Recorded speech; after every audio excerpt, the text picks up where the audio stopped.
코로나19 재유행이 정체 국면에 들어간 가운데 중국발 입국자 전원에 대한 PCR 검사 실시 이후 해외 유입 확진자 가운데 중국발 확진자의 비율이 크게 높아졌습니다.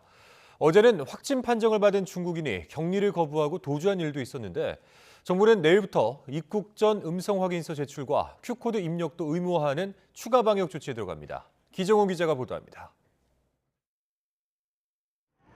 코로나19 신규 환자 7만 8천여 명. 수요일 기준 3주째 유지하던 8만 명대 아래로 내려오며 완만한 감소세를 보였습니다. 주간 확진자 수도 지난주 45만 8천여 명으로 전주 대비 2.6% 감소했지만 일평균 위중증 환자 수는 9.8% 늘었고 일평균 사망자도 5.4% 증가했습니다. 감염 재생산 지수는 1.0으로 가까스로 11주 연속 1 이상을 유지했습니다. 이런 가운데 중국발 확진자가 주목됩니다.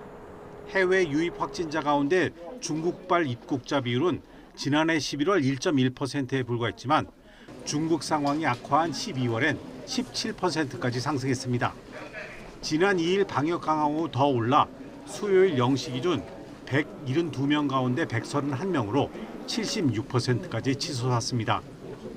정부는 추가로 입국 전 음성 확인서 제출과 Q코드 입력을 의무화하는 한편 7일부터는 홍콩과 마카오발 입국자에 대한 방역도 강화합니다. 밖으로 문틀어 막기에 나선 당국은 안으로는 백신 접종을 재차 강조했습니다. 이가 백신 접종을 완료하면 접종 후에 확진이 되더라도 미접종자에 비해서 중증 진행 위험이 94.8% 감소되는 것으로 나타났습니다. 이런 가운데 확진 판정을 받고도 도주한 중국인을 경찰이 수배했습니다. 입국 검사에서 확진된 40대 중국인 A씨는 3일 밤 인천국제공항에서 임시 생활시설로 이동하던 도중 격리를 거부하고 도주했습니다. 법률에 따라서 1년 이하의 징역 또는 1천만 원 이하의 벌금에 처하게 되고요. 그리고 강제 출국을 당하게 되고 일정 기간 동안 입국이 제한되는 어떤 처벌을 받게 됩니다. 경찰은 CCTV 등을 통해 A씨의 동선을 확인하며 행방을 쫓고 있습니다. YTN 기정훈입니다.